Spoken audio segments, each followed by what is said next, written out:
wait.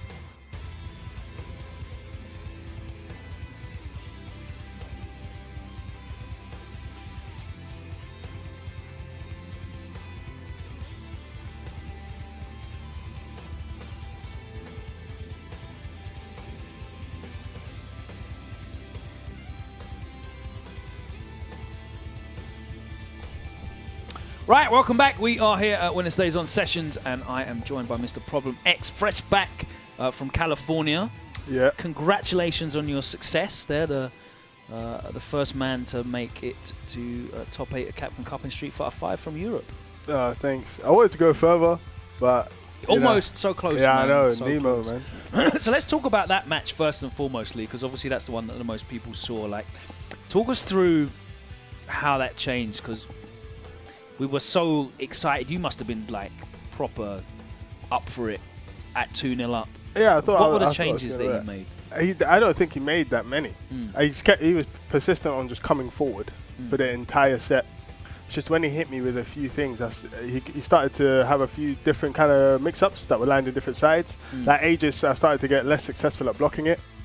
And his neutral, he changed a few things in his neutral. Like, he started doing more random tackle. That was the key thing. So I had to start waiting for it. You looked very reluctant to just go for your normal sort of neutral game that I see you play so often. Yeah, you have to be more aggressive against him, because if you sit there, he just comes in, and I haven't played extremely high-level Urian, so I don't really know what he had to offer in terms of offense, and I don't really want to have to find out. So you kind of looked sort of as well reticent to use the Psycho Axe at like max range as well. Why was that eventually? Why? Sorry, what? You kind of stopped using Psycho Axe at like max range. Oh, right? he So was just jumping in. Yeah. Yeah, it's doing knee drop, which I did V-skill once, so I was proud of that. Yeah, that looks sick. But he... There's bare recovery on that though, right? So you could do it on the knee drop? Yeah. No, but it stops me from blocking it. So obviously you can V-skill it because it's like 6-frame startup on the V-skill, but like the recovery of... Is no, but I just do it immediately. I let it go immediately. Straight away. Yeah, and then you have to punish it for your plus. Yeah. Okay. So he's coming in neutral quite aggressively, and then I was in his guessing game, and I started guessing wrong. How does Bison deal with knee drop? V-skill. Yeah, V-skill is probably the best answer for the normal. The EX one, you can't V-skill. You have to kind of respect it. Yeah, usually V-skill. You can air-to-air if you're really ready. Crouch face can trade, but if you don't want to do that, then that's the 3 options that I found anyway. When you're in V-trigger, can you dash through it? You can, but I think you can pull them back.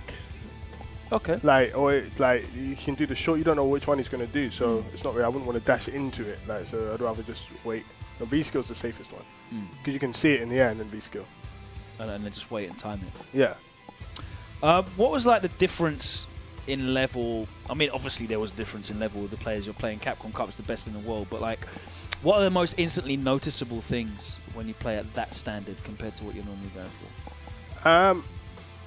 Everyone usually converts stuff. Yeah. I mean, like the little things, like the jabs will lead into. They'll use their bar on the jab conversions, because at that level, no one really lets you get the heavies and mediums so easily. So people take their damage off the lights. They'll spend a bar on the lights or things like that. I've noticed. Anti-airs, everyone seems to be pretty efficient on their anti-airs. It's like that's what everyone's sort of waiting for. Yeah, I mean, Nemo was so effective with using that hard kick, and that seemed to be really good against Devil's Reverse. I don't really see you use that much anyway. Yeah. Like, you don't really rely on Devil's Reverse, but it comes to a point where like you were using it and he was really ready for that. Yeah, like anti-airs at that level seem to be much more consistent.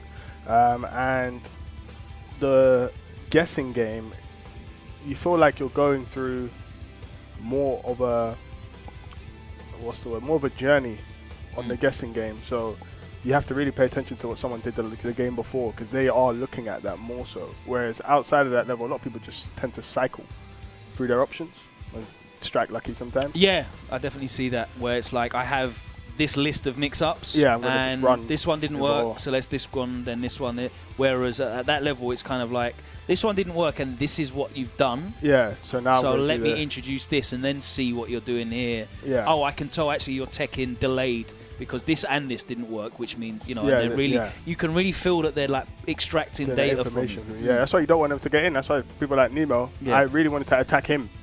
Usually I'm a lot more passive. Yeah. But against him, because I haven't played Urian of that level, and I didn't want to see what his mix-ups were because I knew I probably wouldn't block some of them.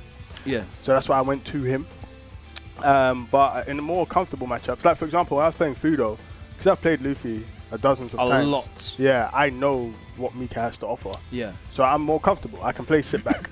And then you're also only looking at the player then as well, like what his tendencies are, what he's showing you from a list of options that you're aware of. Like I know Mika's generally can do this at this range, this at this range. On this knockdown, I know that she has these options.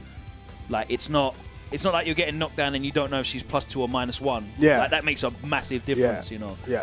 So because you have that great experience against Luffy, you know that you can kind of like identify Fudo's tendencies. Yeah, what this player is doing and an immediate counter. I think that's the most important thing I would say to anyone, a high-level competition, is knowing your immediate counter. Any kind of delay or hesitation in how to defend against something, you can get hit by it, and then it goes downhill because you know that, you know, this guy did this and I usually know how to counter this. And then that's when your mind starts going off. You know, it's like, imagine that, for example, you're waiting for someone to do a backdash. You get the crush counter and you don't get the combo. And you've been waiting for that. And now you're just going on tilt. So I think no hesitation, being able to play a matchup when you know, okay, he's done this, I'm going to do this immediately. That's what that level has. I see Takedo's probably the best at doing that. Okay. You know, like, oh, this guy's done this. Obviously, exempt in the finals, where he just gets wrong frequently. But if you watch how he plays, it's like, oh, you're doing delay tech, immediately I'm going to do that. Like, the next time I'm in that, to show you that, yeah, I saw what you was doing before. So, yeah, that's what I would say. I played a few sets with some people. Daigo, I don't know how he didn't win the tournament.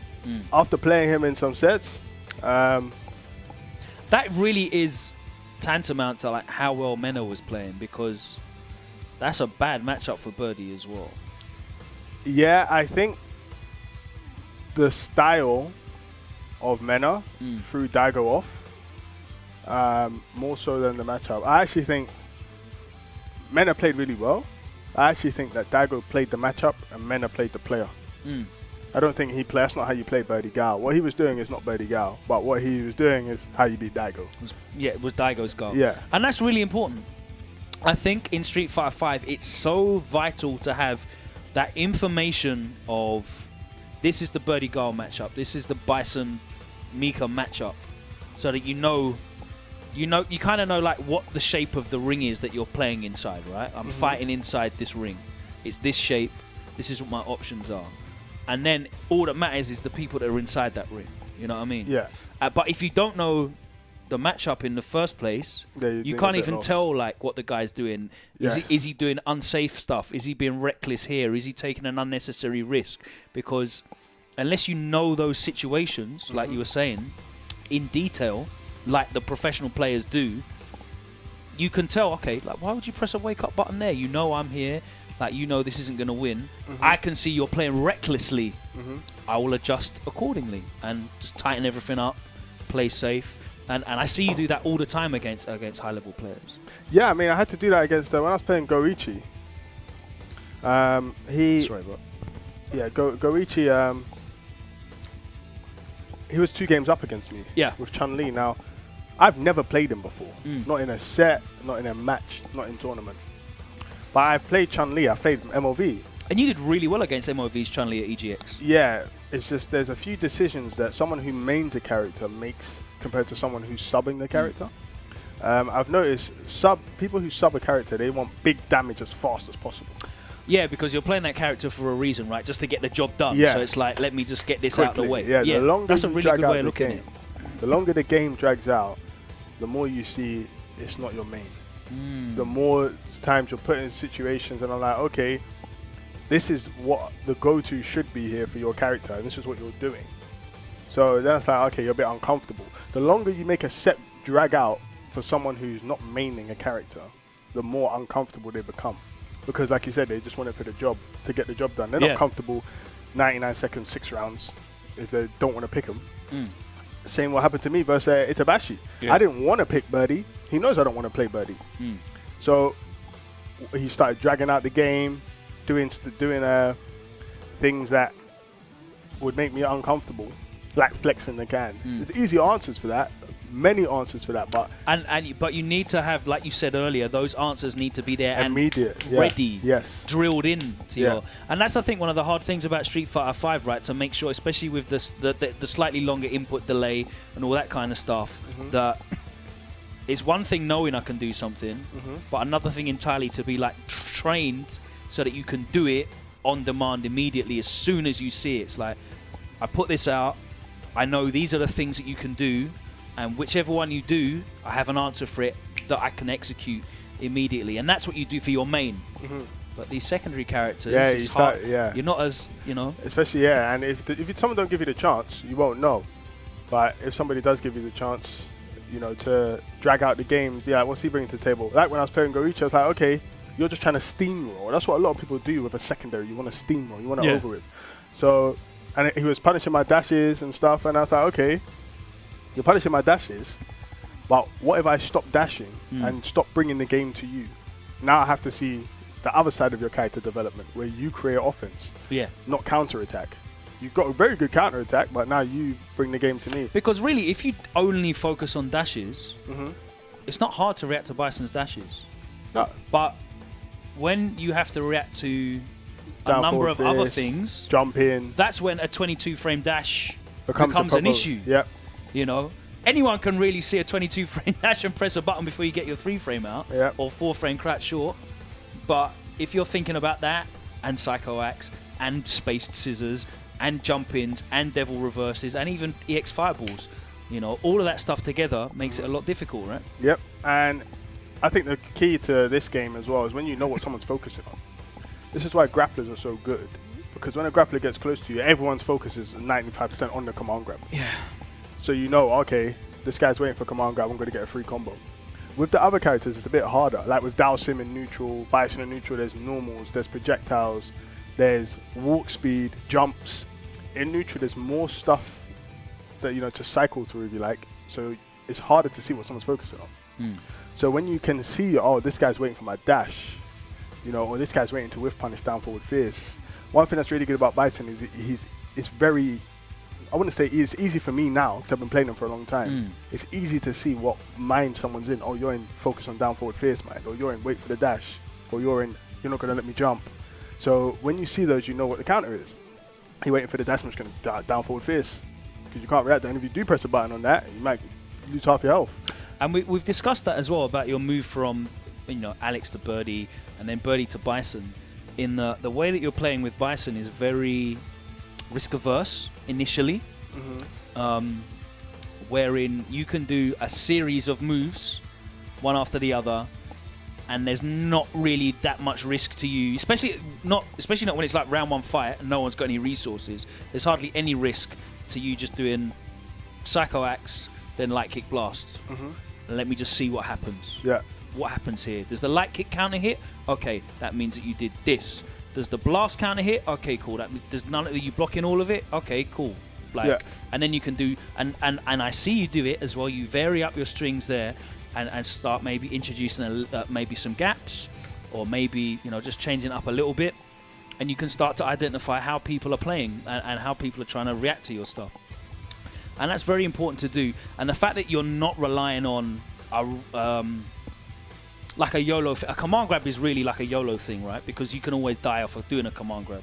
Command grabs are really, really scary, but if you play someone that's actually scared and they hold up because they're scared of the command grab, you can die for that. And that's, I think, one of the reasons why you gave for kind of like moving away from Birdie, because of that risk. Like I really like the way Bison plays.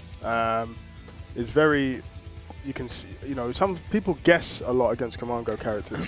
So it's hard to be like, oh, did he read this grab, or did he just commit to jumping here? Whereas with more neutral based block string type characters, you can see, oh, he's pressing a button here, despite the fact I may be plus, he's choosing to ignore this. And the best thing to figure out is why. What is this guy scared of? Why he wants to hold up here or mash a button here. And then you can understand if the player is frustrated or whatnot. You can read so much more with these other characters compared to just a YOLO guess and grab. So that's why I prefer them. Your first match was against 801 Strider. Yeah. Obviously, that's going to be the one that you prepared for the most, I'm guessing. Yeah. Laura Bison. There's a lot of discussion about that matchup. Initially, it was looked at as really bad for Bison. Yeah. Talk us a little bit about your preparation for that and how it went in the end. I played all the numerous Lauras that we have in Europe. And we got a lot of them. Yep. I played Leo, Afi, Shax, Mr. Crimson's, and there was another one. 2-pack. I think I've even missed another one. Played a bit of Shiverikin as well. Yep. So that's 6 different Lauras. Wanted to see where I struggle in that matchup, where it's supposed to be hard. So I've got universal Lauras to see where am I losing. If I do lose a round or lose a game, how? And I started to realize it's just when she gets in. The neutral, I would be winning. So then I was like, okay, well, what someone does when they get close to you, if they've played you a few times, then the decisions become influenced. But I've never played Strider before, so that's not going to be part of the meta game that happens here. I'm going to have to go in fresh. If he gets me, it's going to be a 100% guess because I've never played him before. Some of these other Lauras I've played, I know this guy might like to command grab a bit more, you know, block string a bit more. Like Leo likes to block string a lot, whereas Shax will go for the command grabs quite frequently. So without knowing that data, I prepared a game plan that's just, okay, as long as I keep this in neutral for as long as possible, I can control what happens here. And if I stay out of the unknown, if you will, I should win. It was a very interesting situation as well because we had like those 3 events that, well, the 2 that you were involved with, events that happened like literally the week before Capcom Cup. And you went to WSO Sessions in Paris. Yep. And you played against Mr. Crimson, who literally command grabbed you to death. Now, as a Laura player watching that, there's not a lot you can kind of take away from that. Yeah, you can't. Because you could play exactly the same way and throw it all on the line. Just get completely worked for it. Like, so I jumped his first command grab. Who's Strider's. Yeah. He had done a string and it was command grab for stun, and I jumped it and won was that it round. An obvious command grab? No, he was doing a lot of strings. There was no reason for me to jump there. But I was like, I'm going to jump here anyway in case you do command grab because I wanted to jump your first command grab so you know it's on the cards. I know you just watched the tournament of me being command grabbed multiple times, so I'm going to jump here to show you it's not going to be that. Then he done stand throw immediately the next game and uppercutted my jump because I jumped again. So I'm like, okay, you're intelligent. So we're playing. I had to establish, am I playing a YOLO Laura who doesn't care? Am I playing someone who's looking at what I'm doing? And once again, at that level, as expected, he was looking at what I was doing. So now I know how to play. So it's like, okay, I can do this decision here. You're going to keep that data. I'm going to stay ahead of your data and switch it back to this, you know, and we're playing that game. Then it's like playing poker, basically. It's like, you know. Yeah, bluffing. You know, there was a few times where I'd sit there and just block. He'd do ES clap, but he wouldn't keep doing it. He would do medium, trying to hit confirm. So I'm like, this guy's really smart because he's not just burning the meter on ES clap. So now I know what kind of level player I'm dealing with here. I can get into the zone. Whereas when I'm playing, like Crimson grabbed me 40 times, that's not any disrespect to him as level as a player. It's just that he's played me numerous times and he knows I'm more of the blocking type. And he's lost nearly every time he's tried to not play like that. So he threw that out there. So I'm like, okay, that's fine. But Strider, Capcom Cup, there's stakes as well. With Commander characters, the stakes of the tournament's very important. You can scoop me all day in Battle Lounge online. But when you go to a tournament that you fought so hard to get into, and the guy you're playing also fought so hard, that's also a part of it. It's not just how hard. And even if you're in winners and losers, I know we had this discussion as well. Like the kind of risks that people take in winners bracket are very different. If you lose this set, you're going home. Yep, and who you're playing, because we played first out of the quadrant to discover it was either me or Strider will play either Phenom or Itabashi. Now, because we didn't know who we'd be playing against, I think that influenced it as well. Because I know if I saw Itazan go to losers first, I'm mad on winning this match now. Like I'm like, no, Itazan was my hardest match. Anyone who knows me would know that. So if I saw him go to losers, I'm bang on winning this now because he's gone. I don't want to go there. high. Yeah, I don't want to go there. But as the command grab character, do you want to scoop yourself into losers where you might be playing Zangief? Who you're playing next is part of it as well. If you're comfortable with your next match, your decisions are affected in your current match. Well, let's talk about that match, because I've had a couple of people ask in the chat as well, because I can see your questions and I'm trying to sort of write them down as and when I see them in my notes here, so we go back to them. A lot of people are asking, like, with regards to you and Itazan, you have like a series now of matches. Yeah. You've played a few times. Yeah. Like, why is it so difficult for you to beat Itazan? It's difficult for Bison to beat Zangief. I mean, I played Birdie, but my Birdie wasn't as practiced. I've been playing Bison all year in tournaments. Well, about majority of the year. So my Birdie was always going to be rusty. Yeah. Even if I tried to shake it off before Capcom. You can't create 7 months of tournament experience in a few weeks. Definitely not. The matchup's just terrible for Bison. You can flex. Zangief can flex all the time. Yep.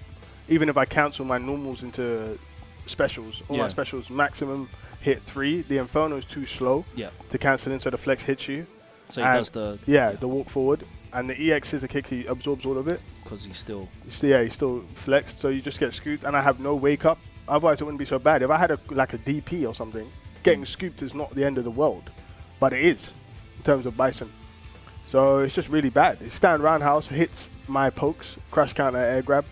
He can lariat, devil's reverse, flex it, everything. It's just designed to beat Bison, I feel. So that's why I keep losing to Itazan. So what work did you do leading into that? Because obviously you would have gone in confident and would have definitely planned for beating 801 Strider. Yeah. You're probably looking at... I know you're mad comfortable playing Phenom anyway, so you might have put a bit of work into that, but I know a lot of work would have gone into Itazan as well. Yeah. How did you try and train for that? I just played Infectious a lot. Infectious is Zangief. Grateful that he dusted off the Geef for me to play, and it was not rusty. I was playing him lots of Birdie, Zangief, and I was losing most of those games, to be fair. So as much as I was prepped, it's not like I wasn't supremely confident. It's not like I wasn't even beating his Zangief, who's rusty-ish. So it was always identified as a problem for you. That's why you see me coming here today playing Abigail, because that is the next step now. It will be Abigail for Zangief until I get Blanca. When I get Blanca, I'm playing Blanca. 100%. That will be the secondary. I know you were looking at this season 2, but seasons 3, are you straight up counter pick tools for a job? No, just for Zangief. Just for Geef. I'll play Bison Mika, Bison Laura. It's fine. I can play those matches. But Zangief is just too difficult, I feel, for me and the way I like to play. There might be some other Bison out there who plays in a way that just beats Zangief. And that's true. Yeah, but the way how I like to play is uncomfortable to play against Zangief. So I will be playing Blanca. And I do want to play Blanca anyway. It's a charge character, you know. So Blanca and Bison, I'll be playing. I'm going to main Bison, as I have been, but Blanca will come out just for Zangief. Okay. Only Zangief.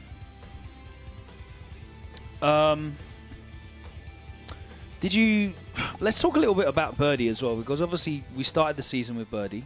You did a lot of work with Birdie as a character. Like, watching from the crowd, seeing Mena play with Birdie, like, what were your impressions on his performance and how he was using the character?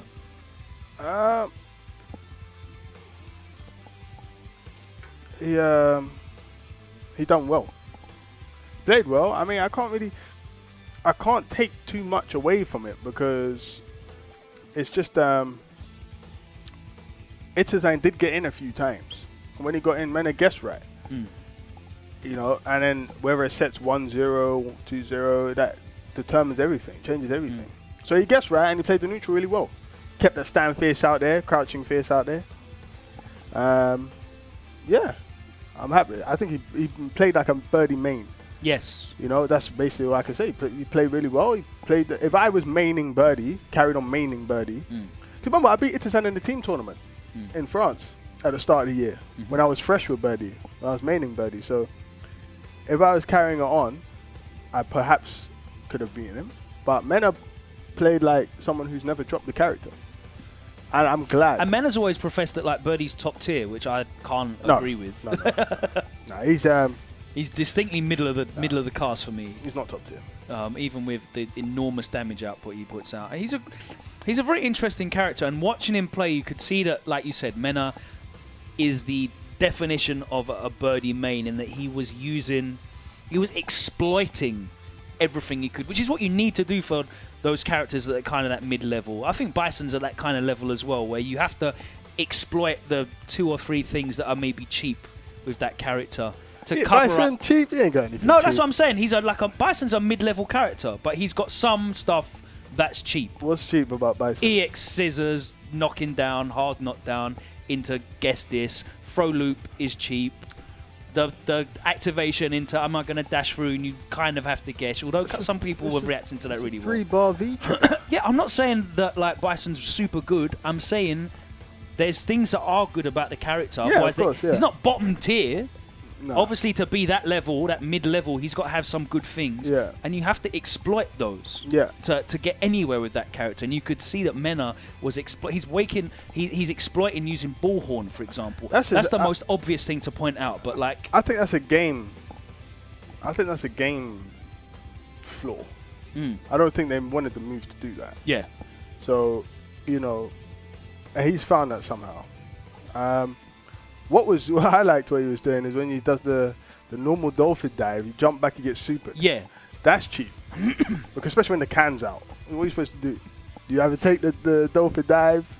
You can't jump over because the can hits you. Yeah.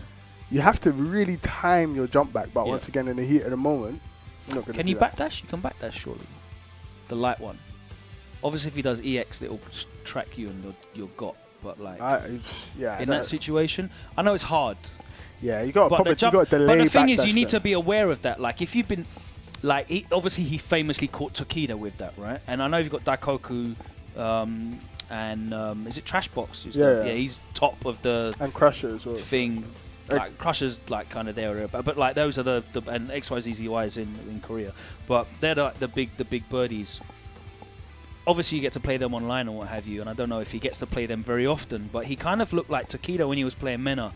Kind of looked like he didn't have that muscle memory that we were talking about of having access to your answers immediately. Like, there were a few times he kept getting caught by EX Ball Revenger in neutral, which you shouldn't get caught. If you're like a high-level player with the reactions that Tokido's got, you shouldn't be getting caught by that. You should be neutral jump punishing that pretty much every time. But he was, because it's hard to react to that EX. Dude, that's slow, bro. If you've been playing Birdie a lot, and he's doing it at that neutral range. Like, I understand if it's like right in front of you and it's light dolphin dive, because anyone can get caught by that. That's basically like a dash grab. Yeah.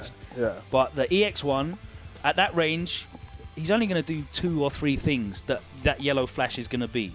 Takedo kept jumping.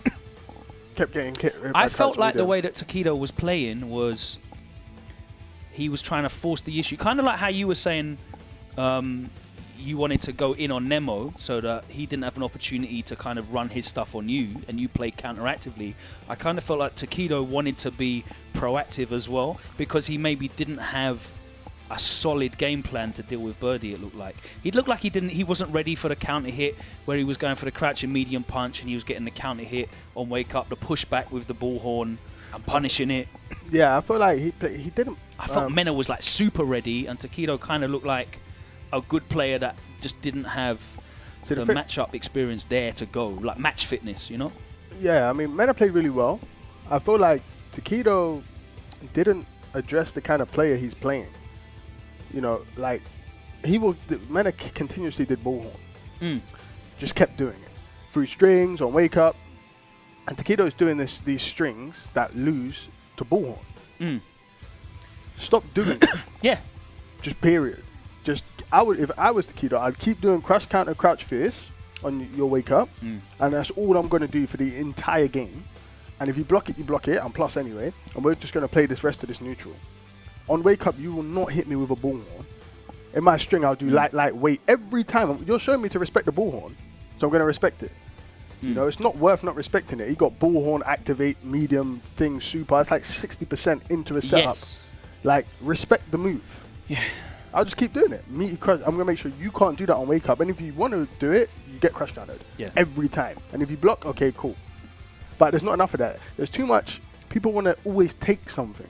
You know, oh, I hope you might not do it this time. I'm going to come in for a throw, or you get bullhorned. Just let it go. It wasn't that. He was stubborn and he lost. You know, and Mena played well. He realized he was stubborn. Whether he realized he was stubborn, whether it was Mena being stubborn himself, whatever happened, he had the recipe for it because he was down match point.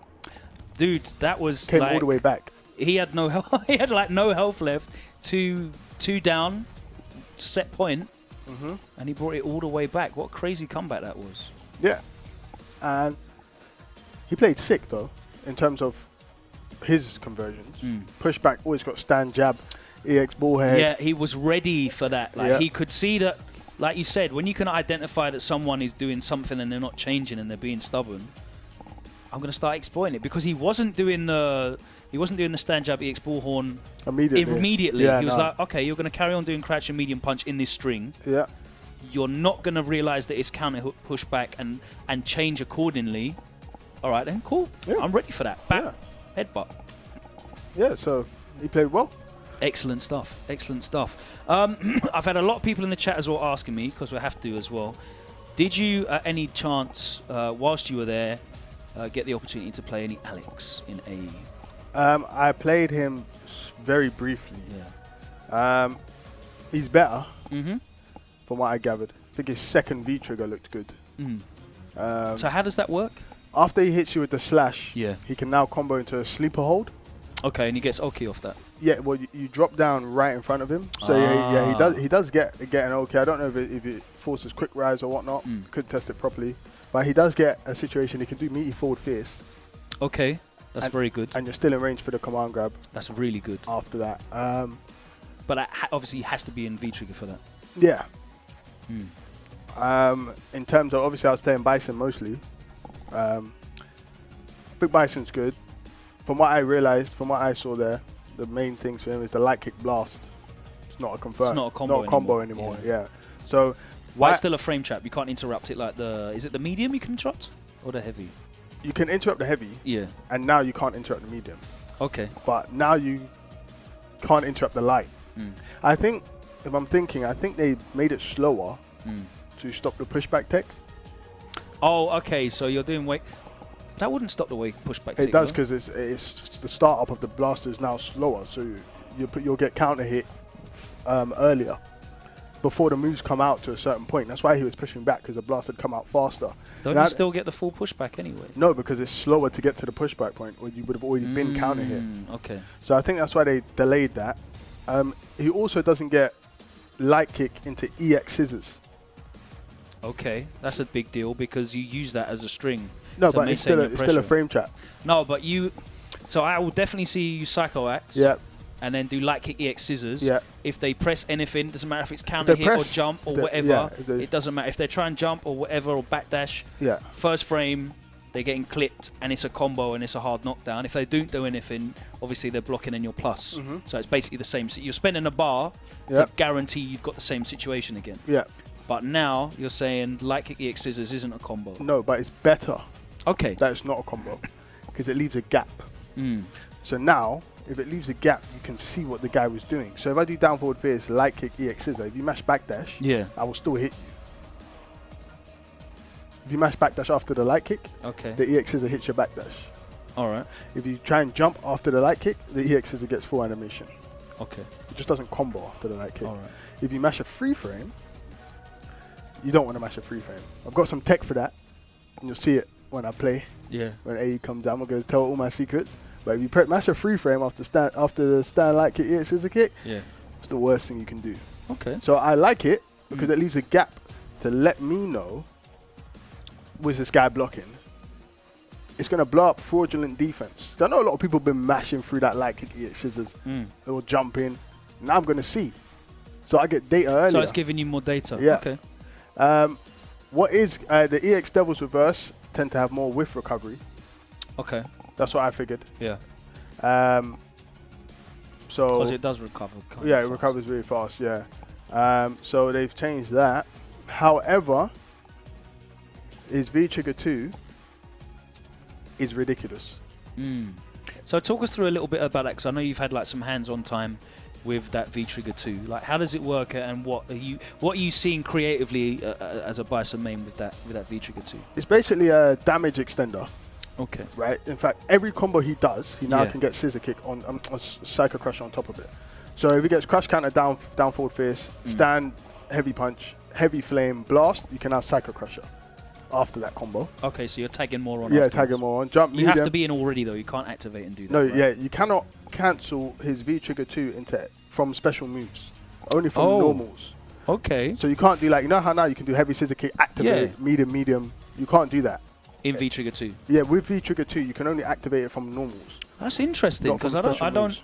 I just assumed in season 1 our move was either V-Trigger cancelable or it wasn't. Yeah, but now you can only V-Trigger activate from normal. Did you check to see whether you can still do it from specials in V-Trigger 1 though, right? Yes, V-Trigger Okay. 1's the same. Yeah. That's really interesting. Yeah. That they've done that. Okay. So also with the V-Trigger 2, yeah, he gets a damage buff basically on every combo. When you're in the V-Trigger 2, he gets 2 Psycho Crushes or 3 command grabs. 3. Yeah. Okay.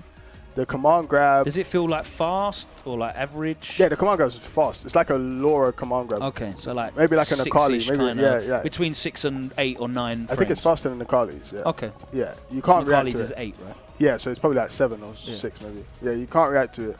Which is good, really. You want it to be you don't want it to be too fast because you get situations where you've got the 2-frame invincibility of grab and wake up.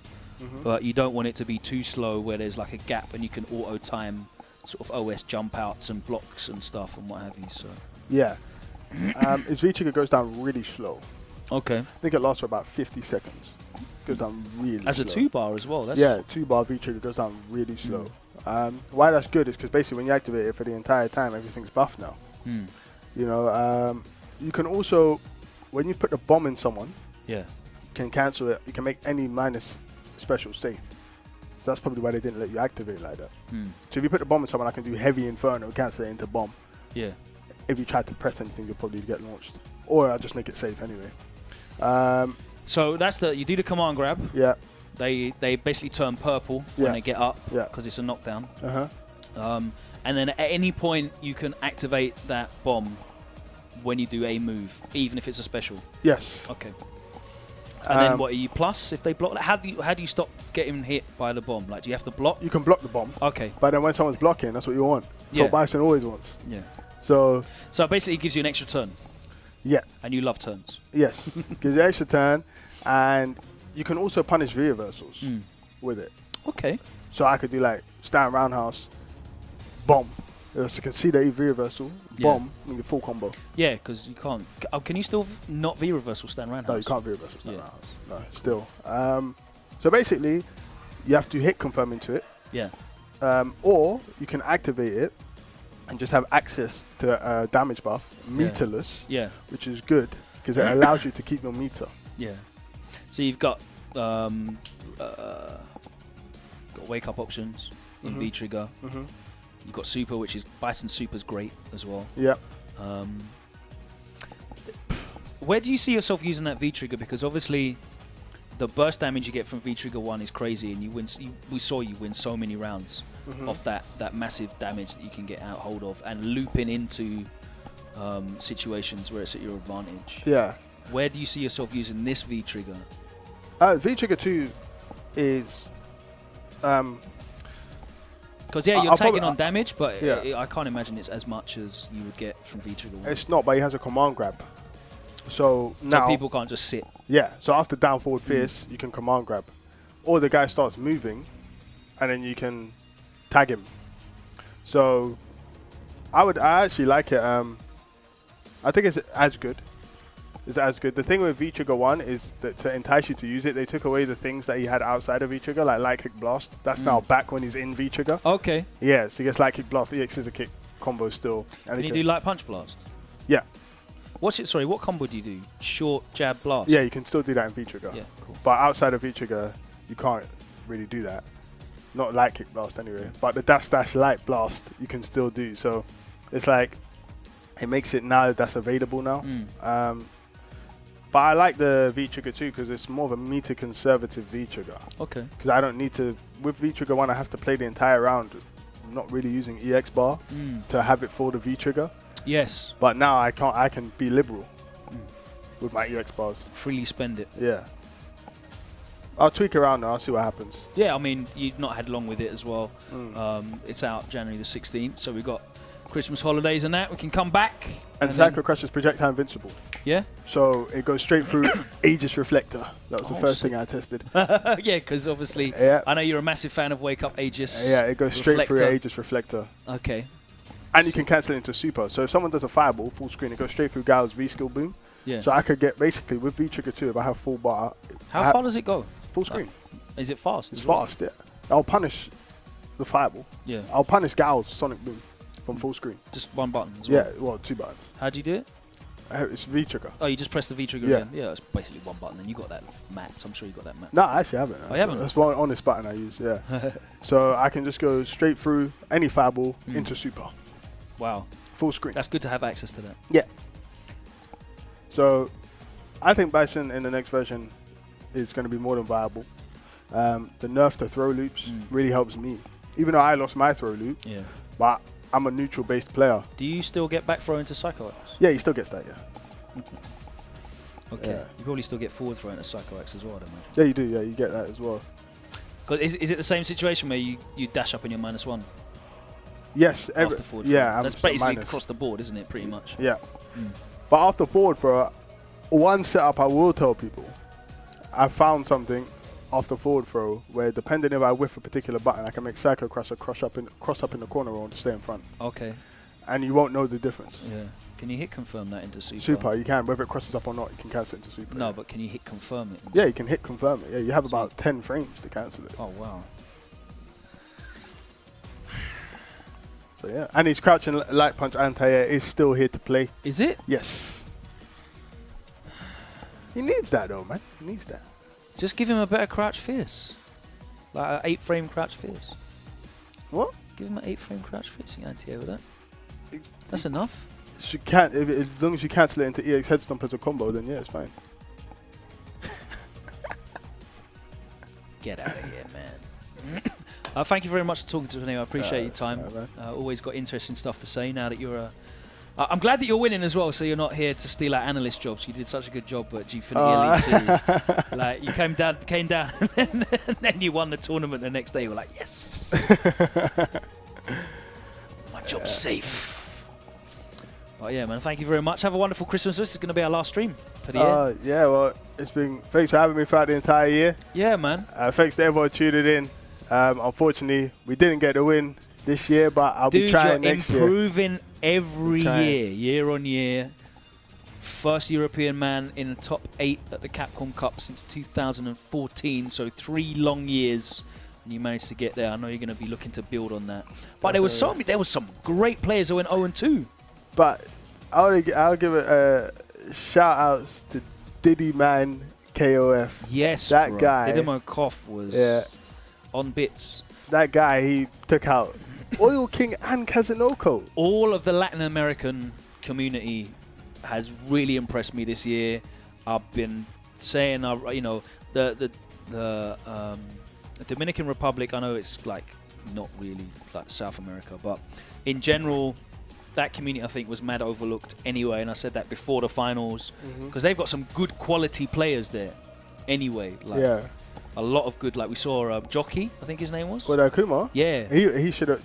Why didn't you beat Nemo? It would have all been different. And Diddy Man KOF, why didn't you beat Nemo? He had Nemo as well. Nemo was hanging on by life. He kept losing 2-0 to I know you were on playing Dawson. Yeah, I wanted to play Dawson. Yeah. But yeah, I think Latin America should get a premiere next year. What do you reckon? Yeah, it would be nice to see a premiere there. Yeah. If Latin America get a premiere, you want to go in there? Yeah? I'll go there. I'm going to go for a couple of their rankings. Yeah. Yeah. Next season, I'm not playing about. I'm going. As long as that premiere is near a beach, we'll be there. As long as the premiere is near the end of the season. Yeah. So it gives people time to plan for it. Latin America is somewhere you need to plan to go, not just like first tour 2 weeks after the announcement. Oh, what? Flights to Atlanta, final round. Yeah. Let me just book that. 455 bills, sick. Yeah. Wicked. So yeah. And of course, next season, what can we look forward to from you? I know you said you're going to be main in Bison, you're going to be traveling. What's your strategy in terms of the Pro Tour? I have to see how the points are. I have to see it all again. Yeah, we're waiting for the announcements, right? I have to see how the points stack, how favourable rankings are. Yeah. But I'm going to be going to as many tournaments as I can. Yeah, your sponsors, Mouse Sports, have done a stand-up job making sure you're everywhere. I'm really thankful to them. And next season, I will have someone for Zangief. Yeah. That's the main goal is anti-Zangief. Well, I like the fact that you haven't taken the Nemo approach to Zangief and just publicly taken a crap on the character. You're looking to actually plan and find answers. So yeah, I respect that a lot more. I think that's going to be it from us tonight. Thank you very much for joining us. I'm going to try and put this interview up on YouTube as well. We're going to clip it out of the stream and put it up there. Problem X, you can see right here. Follow him on Twitter when you do use it. You're going to use social media a little bit more next year so that people can... I'm getting a bit more used to the Twitter. Get on there and that. Twitter fingers and all that stuff. Where's the Problem X streams? They'll be there next year. They're coming back, yeah? I stopped them in my build-up to Capcom Cup. Yeah. Yeah, but throughout the season I'll be going to be streaming a bit more. Of course, WinnerStaysOn is going to be streaming. We're going to be back for events as well. After AE drops next year, we will be back for WinnerStaysOn Open. And you'll be able to catch us next in the new year, January the 9th, for an Arcade Edition special. And yes, we will be playing Sakura there. Myself, Logan Sama. Thank you very much to Matt, the Street Writer Edwards, and all the people at Capcom UK for allowing us to bring you all these great shows that we do here. Thanks to the Unequalled Media team for the amazing stream solutions each and every week. And thanks to all the players that have joined us on the show throughout 2017. Really looking forward to a great 2018. We'll be back with more Street Fighter 5. Take care. See you later.